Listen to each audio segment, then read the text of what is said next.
that's the thing about relationships is you never know how you are going to meet the love of your life and the journey that you guys are about to go down and stuff. And you, my friends, have something beautiful to share with this community. Greetings, Red Tie community. It's the Ball Guy and the Red Tie. John Butler, your favorite bald-headed red tie wearing community show host, with a very special couple here today with an incredible story to share. And ladies and gentlemen, I would like to present to you Mr. Justin and Miss Rochelle Swanee. How are you, my friends? Good, man. How about Good, yourself? thank you. Doing good, doing good. Well, it's funny because we have cameras surrounding us, but you guys are used to having cameras because you guys are actually like big shots on YouTube. Every day. Every day. One Cameras camera, everywhere. not Yeah. this many cameras. If they look familiar, ladies and gentlemen, it's because they actually have their own YouTube channel. What's your YouTube channel called? Rochelle and Justin. Yeah. Oh, you guys are like say each other's sentences. Oh God. You guys are like that kind of People couple. get mad at that a lot. They don't like It's us beautiful. talking over No, each other. we like talk that. over each other a lot. Well, it's going to be a gorgeous thing. Yeah. So how long have you been doing the YouTube channel? 2 years? Yeah, a little Well, over a little 2. bit over 2 years, but really took off about 2 years ago. Yeah. And so what started this? So we decided to start filming our infertility journey because we had seen a lot of other couples had posted theirs online and really got a community around them. And that was our original intent with starting the channel, and it just kind of took off in a way we were never expecting it to. Yeah, we were kind of just filming videos for ourselves and just making sure that we were letting people know information and the journey, and then just kind of making sure that we could watch videos later on and like remind ourselves of that story. So yeah, it's pretty cool. That's beautiful. And so this is a big thing that a lot of people experience. And just so the audience knows, I'm coming into this conversation not knowing a lot of your story. So I'm going to be genuinely asking you these questions because I don't know what the process is like and I don't know what the heartache is like. Right. And so forgive me if I step on things or, clumsily, babble through this. But when I heard the pieces of your story, this is something that a lot of people struggle with. And it's not easy. And I think having you guys on the show today will hopefully maybe be a source of encouragement and hope for people that are going through this. Yeah, I hope so. And so with that said, let's go back to step one. How did you little lovebirds fall in love? Well, we met at Crosspoint, actually. Our church. You were going there before I was. I started going there when I was a junior in high school. And so we met up at the same youth group that we lead right now, which is really cool. And yeah, that just kind of, we became friends and had kind of the same friend circle and just started hanging out. And I asked you out 3 times and you said no twice, but then I finally got her on the 3rd try. That's a sign of a good lady, though. Persistence is key. Yeah. Persistence is key. So. Yeah, I was a little bit busy with other stuff the first 2 times. You said you were focused on your relationship I with God know, at first, I but know. It's being a little bit. How beautiful of an answer is that, though? but was it true? Was it true though? But how do you counter that, right? Like, You can't. Sorry, Okay. I'm working now with God now. Oh, So okay. you're like, oh yeah, I can't stop Christian that. girl answer for sure. That's But funny. yeah, we started dating when he was a senior and I was a junior. So we were 17 Yeah. and 16. And How old are you now? 24. Wow. I know. Yeah. Getting old. Yeah, I and don't then like so it. we were dating for what, a couple months 2.5. before I joined the Oh. military. Yeah. So I joined the Navy and then was away for a little bit, and then we kind of determined that if we could get through a deployment together, dating, then that would be the key to marriage. So we decided to do that, and it worked out pretty well. So then got back from my first deployment, and then we decided that we were going to get married. So Wow. yeah. We were only 19, so we were Yeah. kind of babies. We knew still. what we wanted, though. I think that's what was Yeah. cool, is that from the time we knew each other, we met each other, we knew that we wanted to be parents, and we knew that we wanted to be married. So, Isn't that fascinating how sometimes the soul just knows? Yeah. Like in your spirit, you just automatically know, like, that's my life partner Yeah, right but there. I think people thought we were crazy because we were 19 Indeed. when we got married. But Yeah, but it worked out well. We were pretty blessed, and we had a good job. You had a good job. Well, you were going to school, and then I had a good job, so we were able to take care of To- ourselves. yeah. Yeah. kind of start our lives together. So. So the 3rd time, how did you ask her?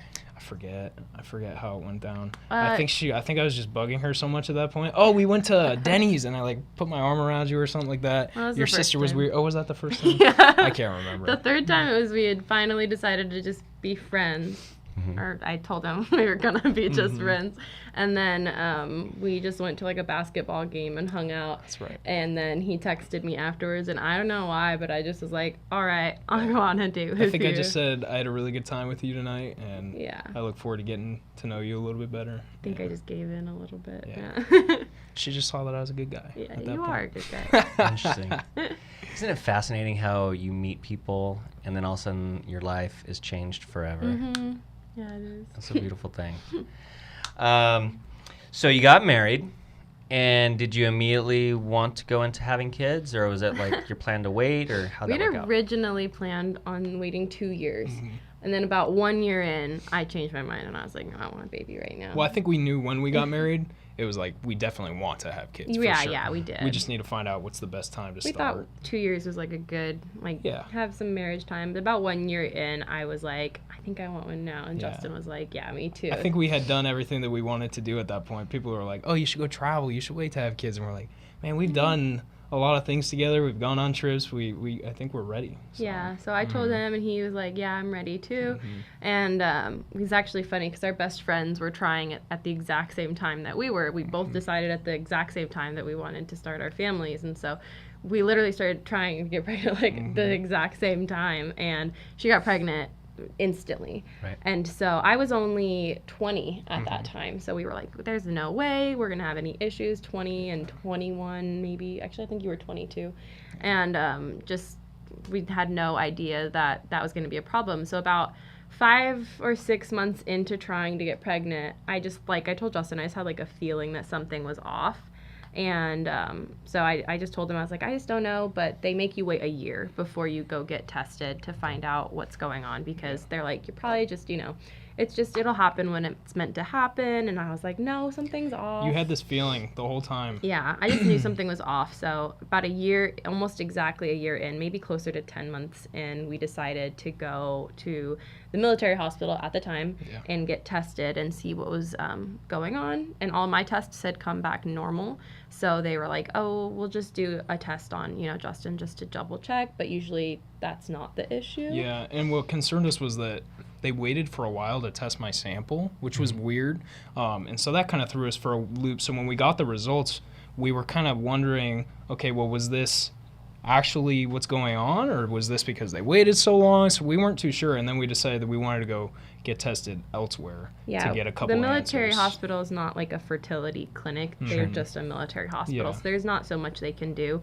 They told us that Justin's test had come back abnormal, but we were like, okay, well, we'll just take it to a fertility clinic and restart the process. So we found one close to our house, and we still go there. They're amazing. We love them. Is that here local in your yeah, it's San actually Diego in Temecula. Fertility Center. So they have a branch out here in Temecula. They have a branch in Temecula, and we went in right away. She tested me literally the day I came in for their basic testing. They're like, basic, everything looks normal, so we're going to test Justin again and just make sure. And so when she did that test, they discovered, like, okay, yeah, you have some male factor infertility issues. You guys have, like, probably less than 1% chance of being able to get pregnant on your own. Yeah. Wow. Yeah, so it was kind of a shock. I think we Big both time. handled it differently. Yeah. And it was... You always hear of that happening. Yeah. Nowadays, I realize how common it is, but back then, and I didn't realize how common it was. So when you feel like you're in those shoes now, you're like, this is crazy. You never think that it's going to happen to you, to where you're going to be the cause of that problem. And especially going into marriage, knowing that we wanted to have kids, knowing that that was a huge plan of ours, was really hard to tackle and wrestle with for a little bit, for sure. For me personally, and for you, for sure. And so it was kind of hard coping with that together, and then coping with that individually was really tough at first, being like, okay, so what do we do here? So we found out pretty quickly that our only option to get pregnant was going to be doing IVF. And so we prayed about it for a little while, but it's a lot of money, like a lot of money. But we got so blessed that my mom, we didn't end up spending all of my like college savings, and I'd already gotten my degree. So we were like, we have literally the exact amount you guys need to pay for IVF. So we prayed about it for about, I think, 4 months before going into it. And then we put the money down and we just kind of jumped right into it. And that was a hard decision because there's a couple different options. So you can either have one shot at it, and if it doesn't work, then you're going to have to pay again. And then there's one that's 3 or 4 tries, I think, something like that. And then there's one where it's as many transfers as it takes until you conceive a child, then that's the most expensive. So that was where we were really wrestling with prayers. Do we really want to spend this much money, or which route should we take? So we decided to go with that to make sure that we had unlimited tries, which really was a blessing for us because it didn't work on the first try for us. So. Yeah. And IVF stands for in vitro fertilization. So basically what IVF is where when they take a sample from Justin, they do I go through a bunch of stuff with my body. They put like 1 million shots in my body and stuff. And they do a surgery where they remove like a certain amount of eggs from my body. They like hyperstimulate your system, so basically your body produces so much more than it normally does. Okay. And then they go in with a surgery with like a microscopic needle, and they collect as many of these like eggs as they can. And luckily I was healthy for the most part, so on my end it was really simple and we produced a ton, and so we were really lucky there.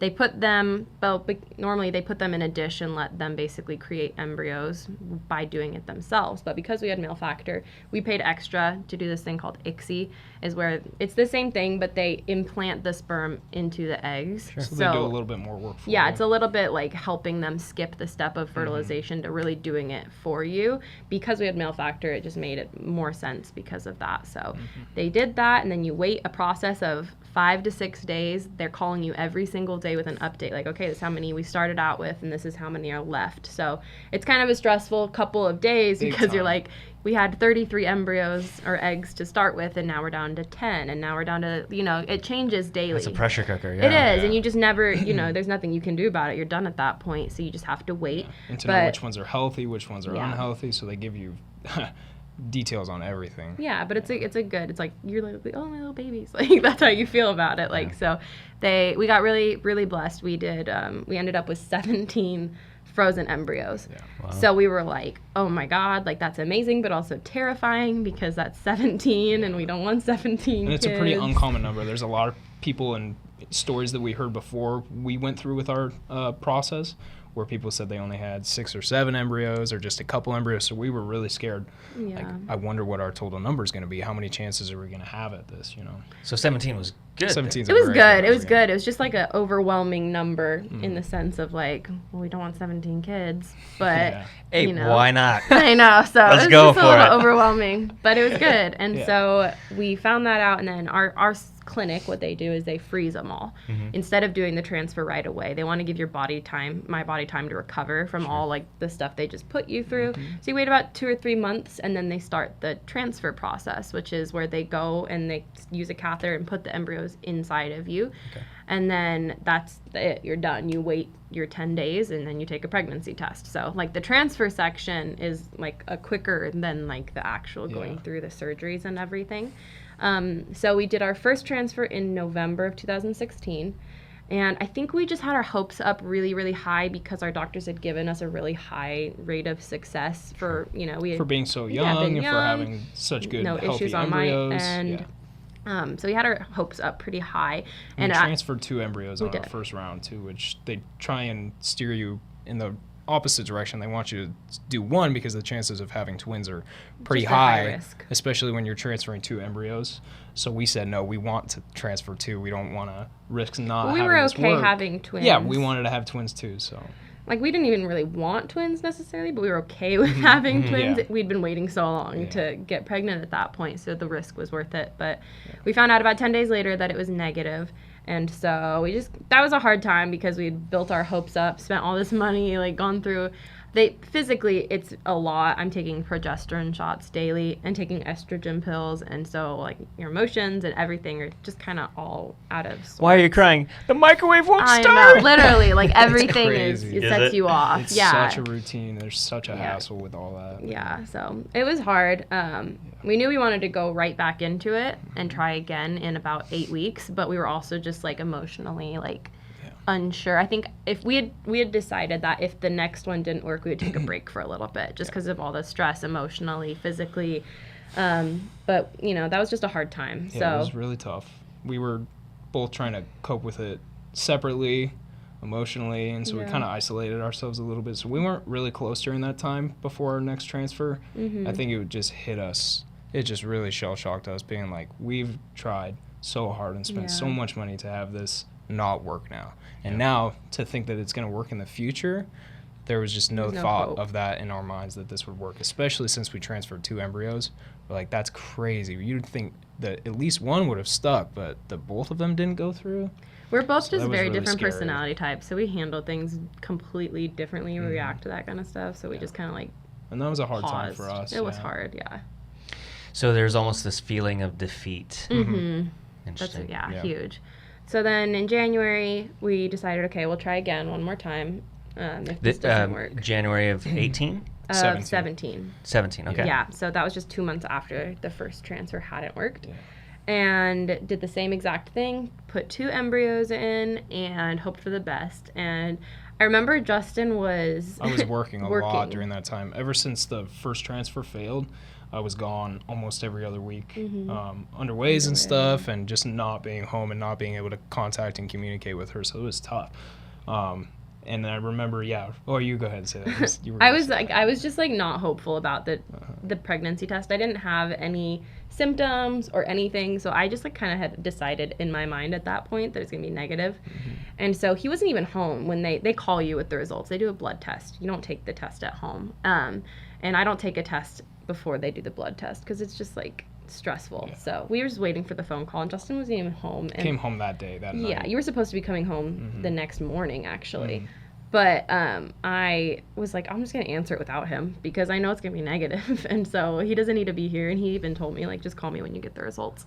And so when they told me it was positive that time over the phone, I was just, like, in disbelief. I think it took me, like, a good 20 minutes to, like, be like, are you sure? Yeah. I think I asked her that. We recorded it on video. And I was just like, are you serious? And she was like, yeah, it's positive. Like, you're pregnant. And so I called Justin right away, and we were both crying. He was just so excited. And it was still like it was just a weird time, I think, in our lives where we had gone through so much, and we were so we excited. weren't close at that point, really. Yeah, we were together, we were so excited, but we were also like, just in a weird place.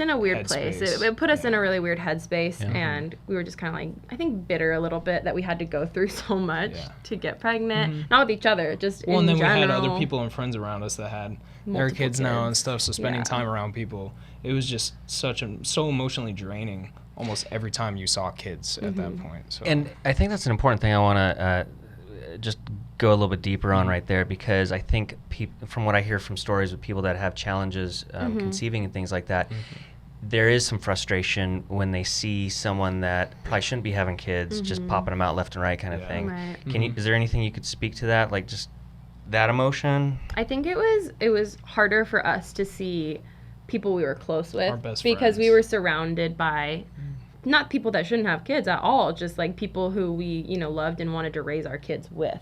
Right. And we Okay. weren't getting that chance at the time. And then when we finally found out we were pregnant, it was the fear of, what if it, something happens. And so we were like finally there, but we felt like we hadn't crossed the finish line yet. we did. We because- felt like we hadn't reached a big milestone yet, the finish line. We were like, No. I don't know. We'll see how this goes. We'll see how Yeah. this goes. So cautious optimism. Yeah, Exactly. Yeah. absolutely. And that was it. We eventually got to a point where it's a bummer because we got to that point in probably January or April, a couple months into the pregnancy. I passed 12 weeks. That's like their mark of The big mark. safety. Yeah. And big things were happening. But then we started to get some weird test results. I think the first one we got back was. Do you remember what that one was? I forget what it was called. I off forget the what top it of was my called head. too, but we got some weird test results where, like, I think it was PAP A or something weird. It was just a different number than it should have been, but they were like, but that doesn't mean anything. Like, don't worry about it. It's We'll just fine. be We'll just careful. monitor Yeah. closely, make sure she's growing normally. We found out she was a girl. Mm-hmm. And so we were just like, then we hit, 20 weeks exactly, and we were like, okay, we're halfway there. Like, we're getting so close. And right at that time, Justin left again for an underway, which is like a little mini couple I was weeks out for away. like 3 weeks. Yeah, right before I hit 20 weeks, you had gone away. And so it was Mother's Day, and it was just like a big weekend. And I had just not felt a lot of movement. I didn't ever feel movement with that pregnancy because I hadn't hit a point yet where you're supposed to feel it too soon, especially with your first pregnancy. But I just had felt like weird one day, and we had something called like a home Doppler at home where you can hear the baby's heartbeat like at home. It just gave me like a peace of mind during the pregnancy to have that. And I couldn't find her heartbeat one day. And so, I mean, I tried not to panic. And luckily, my mom lives like right around the corner from me. So she came over. She's trying to calm me down. Like, it's probably should just move to a different position. Like, let's just breathe through it. And tomorrow morning, let's go get an ultrasound done just to make sure everything's all right. And so she was really good at like calming me down. And I had kind of a little bit of anxiety at that point. And so I just needed her to kind of be with me. So then early the next morning, my mom came over. Justin was still gone. I've been trying to get a hold of him, but the service on the ship is just terrible. It's hard to communicate. So it's really most hard. Stuff comes through email, or if she can't contact me through email, she has to contact my chain of command, and then they have to kind of funnel through everything to get it down to me. So it's just it's a long process. Yeah. And so I didn't want to like freak him out because I was like, there's no reason to freak him out. I just wanted to let him know what was going on. And so we went into the ultrasound, and I remember that day because I was sitting on the table and I explained to her what was going on, and she was just very like, oh yeah, no, it's fine. And then when I sat up on the table, they started doing the scan, and when you get an ultrasound done at a certain point, you start to like know what to expect, and there's like a little tiny flutter you're supposed to see on the screen when you see their heartbeat, and I didn't see it. And I knew before she told me that something was wrong. And she didn't tell me anything. She just kind of turned the machine off and was just like, you need to go to the emergency room right now. Wow. Yeah. So. And Justin's not there with No. you? Wow. He was gone. And so the only way to get in contact with a service member when they're gone for an emergency is to contact through the Red Cross. And so my mom immediately starts driving me to the emergency room. We're just praying that it's just like a coincidence or something. And we got there, and I'm trying to call Justin through the Red Cross. They're trying to figure it out, but it's just, again, super complicated. And at the hospital, they confirmed that she had passed away. Sorry. It's okay.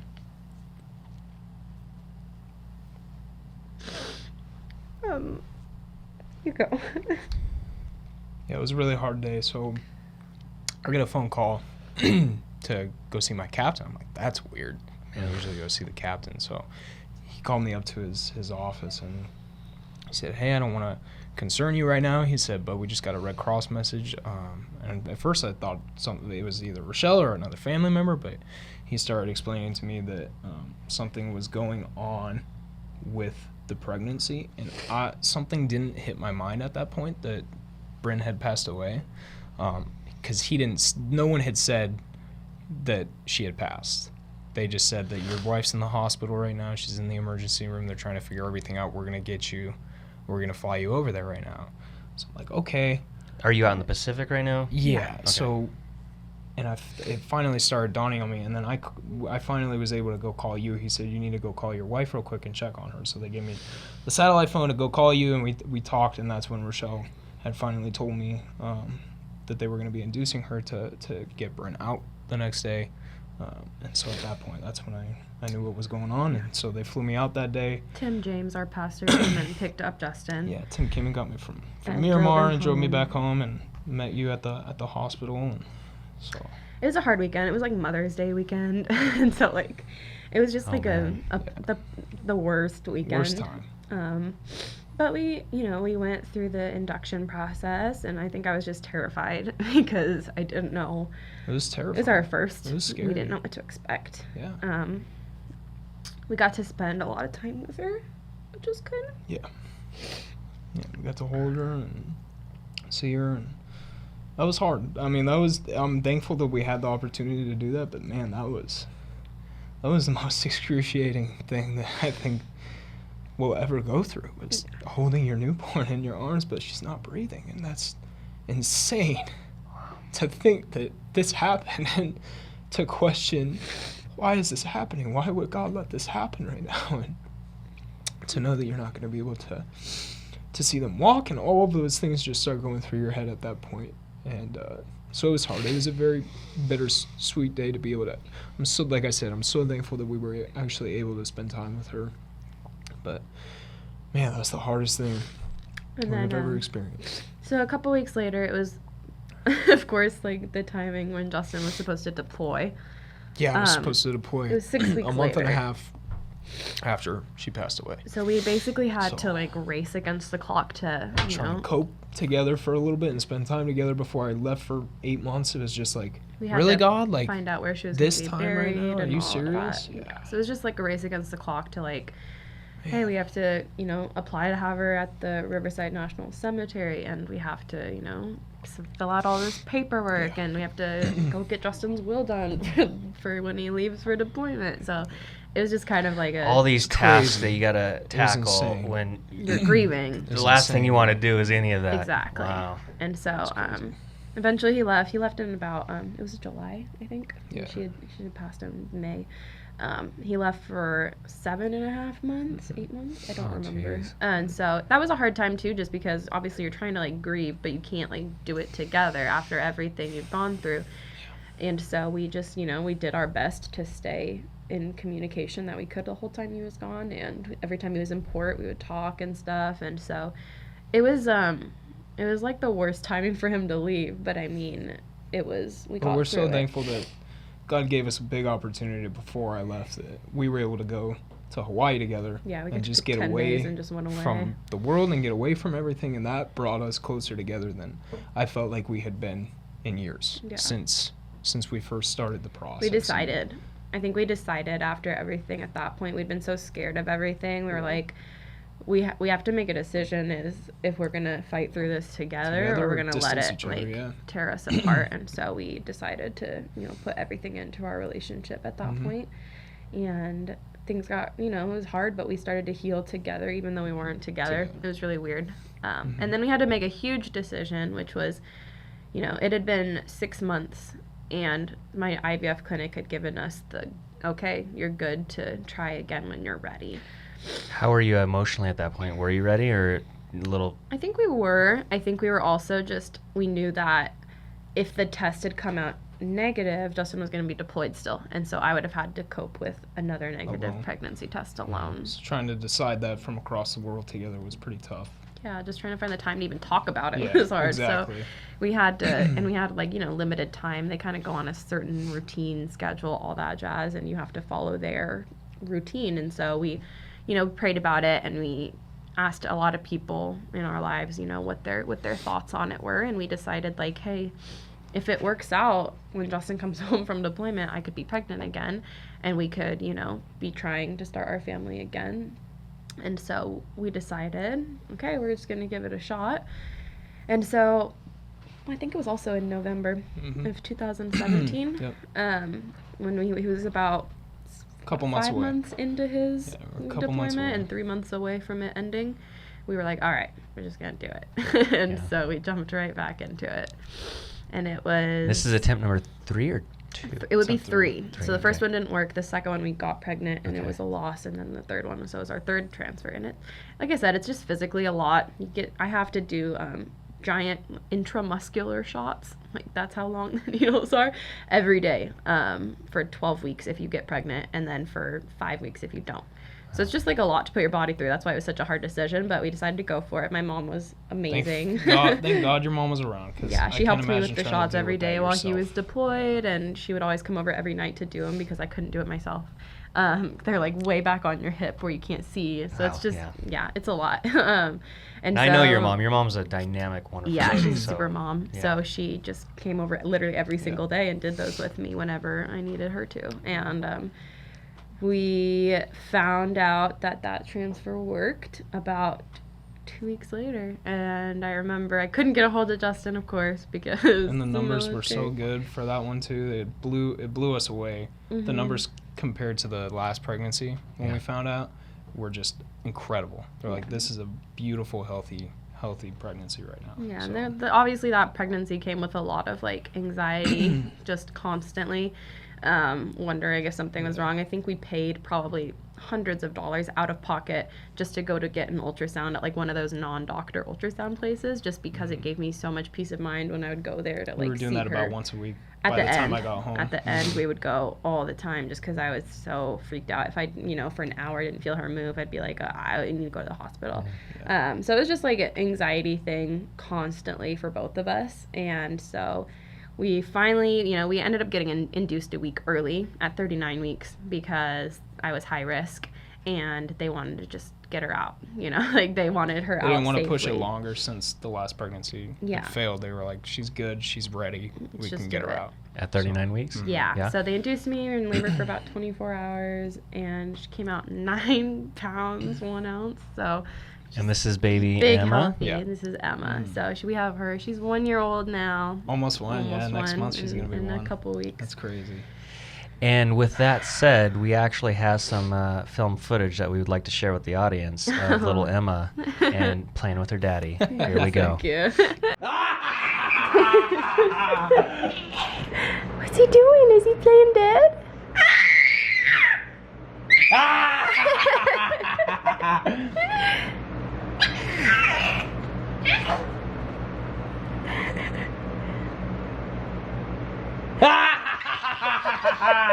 It's her favorite game ever. Oh, the drool is real. Emma.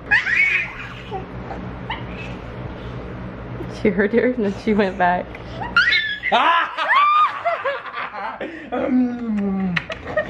I'm gonna get like super sentimental for a moment, but it makes me so happy, the relationship that Justin and Emma have with each other, because I didn't have that growing up, like a dad. And no, I'm not. So it makes me like teary-eyed, because it's just so sweet. Like, I'm so glad that she has him as like her goofy fun daddy who she likes to play games with. There's nothing better than that. So there she is, man. Little Emma. She's adorable. Yeah, She's getting big, she's our man. little redhead. Yeah, so are you a redhead? It comes on both sides of the Okay. family. So I was when I was a couple months old, and then it turned blonde.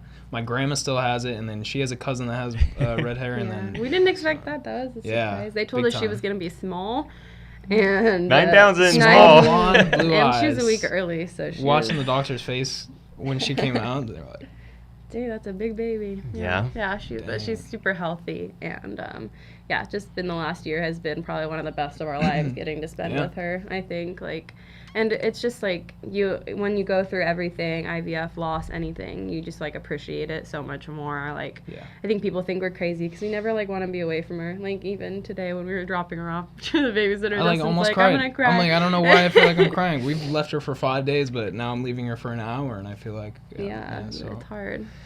But like you said, you just appreciate it a Yeah, lot. and exactly. You don't take any moment for granted at all. So. And that is the beauty that I wanted to capture today, is that the way that you guys look at each other is so loving. But then when I watch the videos on your YouTube channel, the love that you guys shower her with is so beautiful. And I just really wanted to share that story to give people hope that are going through it, that they're not alone. Yeah. And so how is the spiritual aspect of this? Because you guys are both strong believers, but even in our what we feel is strong faith, sometimes those storm clouds can come in. How was that walk with God there? Because I think you kind of alluded to it, and I've gone through dark times too, where it's like God's big enough where you can shake your fist at him, kind of thing, but He always has that way of bringing you back in and saying, "Look, I got a plan for you guys."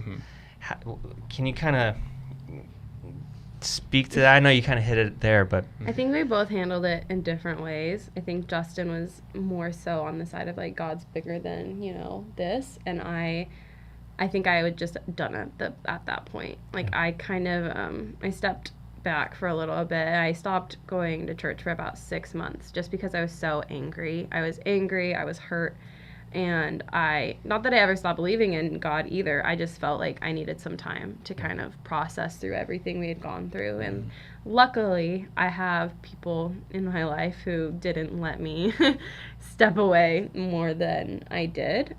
People who would come visit me and just check in, even though, they said, I know you don't want to talk about this. I'm just hanging out with you. And those people really are the ones that ended up bringing me back for sure. And now looking back, I think, actually, you go ahead and kind of share what you were feeling at that time. Well, I was going to say, I think, like you said, we can have the strongest faith, but it doesn't take away from the fact that there's physical things that loss and anything, any type of trial or struggle you're going through, it physically affects you. And so you can have strong faith, but it doesn't take away from there's going to be consequences with that. There's going to be grieving with that. And so for me, that was tough because in the back of my mind, I'm like, yes, I trust God, and I know that He's got us through this, but it doesn't make this better. Mm-hmm. And so then I think about that passage in Corinthians where Paul's saying, consider it joy when you go through struggles, but he's not saying consider what you're going through joyous, but consider it joy that God is going to get you out of that. Yeah. Like, it sucks what you're going through. It really does. But you have to know that God is there, and He has a plan to turn everything into something good. And so we've seen that through all this too, that God has brought so many blessings through all of this stuff. The worst day of our lives, God has manipulated it into a way where He's blessed us to have another beautiful child and to bless us financially and stuff. So it's incredible to see the way that He works, even when we shake our fists at Him sometimes. So, and that is the beauty of walking with God, is that He's so enormous as far as the depths that we can go in, and sometimes it can feel like a really dark hole. Yep. But He's big enough to get us out of that and to guide us out of it. And then this is where it gets awesome, is that He'll take that bad stuff and then make it something so beautiful and blessed. Yeah. And there's power to that. Yeah. And so as an encouragement to people that are going through some dark times, I hope that it's okay to not be okay, but God has a way of making all things work together for good. So it's beautiful. So during this process, you guys were actually documenting this on YouTube, and we kind of alluded to that in the beginning of the conversation. So what part of that process did you guys start doing the vlogging and things like that? We started when we first started our IVF journey at the very beginning. The very beginning. Okay. Actually, before we even started IVF, was right when we found out results and stuff. We took a break between when we got pregnant and up until a little bit after our loss. We just felt like like I said, we felt like we needed to focus on our marriage a little bit more, and it was more like we weren't enjoying it, and so we didn't want to do it if we weren't enjoying it. Yeah. So we decided to take a pause, and then I struggled with wanting to share about Bryn's story online because there's just some mean people on the internet. There's always going to be trolls. It was a hard thing because it was still such so a sensitive thing and to fresh, us, and so it was a hard thing to share. But at the same time, part of me was like, there's got to be other people that are going through this. Yeah. And I would like to meet some of the people that are going through this that maybe can help me cope through it, and that we can help people cope through in the future. And so that's, we decided to share her story, and that was one of the videos that ended up going really big on our channel. Just because a lot of people resonated with the story. People had gone through similar things, or people whose family members had gone through similar things, or whatever. And that's when our channel really started to grow an audience to kind of, I think, follow our story a little bit more, to kind of see what was going to happen next. And so it's just been it's been a crazy journey. And a lot of the people that started watching us back then in 2017 are still some of the people that watch our videos and still comment today. So it's just kind of growing it's like our little family kind of thing. Yeah. You've created a community. It's such a cool community. And like you said, we never realized how big that community was and how many people actually go through this and how many people you can impact just by sharing a story like that. So I consider it such a blessing that we were able to do that so that people could see, it would have been so easy to keep that to ourselves and not share any of that and any of that heartache, because it's easy to do that. It's comfortable. It's uncomfortable to share that with people. Yeah. But then to witness every single person that has said, thank you so much for sharing. Thank you so much. This has helped me with this, with this, with this. That's been the coolest thing, is just knowing that our story. Yeah, too. Of course. Yeah. Just being around people like that are going through the same things, Yeah. The power of community is so important to us as human beings, kind of thing, but I'm so glad you guys were vulnerable enough to share your story on your channel and stuff like that, because we just don't know the ripple effects eternally on stuff like that. Yep. And so I could see you guys being a huge source of encouragement and hope for people that are going through those dark times. Yeah. It's been really So no trolls or jerks? there's always one. There's always somebody, yeah. We kind of Just make it a been better game or about something like handling that? about it now, yeah. It is what it is. There's worse days than others, but for the most part. People are just mean. The positivity Yeah. always outweighs the Yeah. negativity, which is what we always remember. Yeah, Yeah. of course. That's so cool. Yeah. So Emma is 2, 1? She's almost one. She'll be August one 13th. on August 13th. August 13th. Cool. I'm August 12th. Nice. So Oh, there we go. August babies are always good. Yeah. So what's the plan for the future?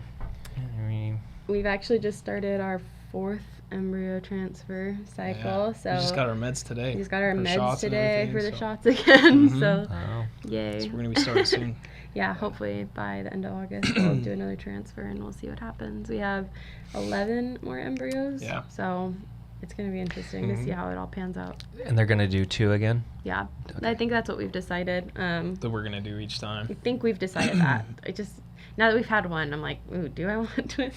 So it's kind of scary. Yeah. And just As the being- Lord giveth. Yeah, exactly. I think just being a high risk pregnancy, I don't know if I want to be a high risk pregnancy Yeah. again, but also the chances of getting pregnant go up significantly more when you transfer 2. So I think we've decided on doing 2. Yeah. And that's but just our personal preference for sure. we'll figure. And, it'll work itself out regardless.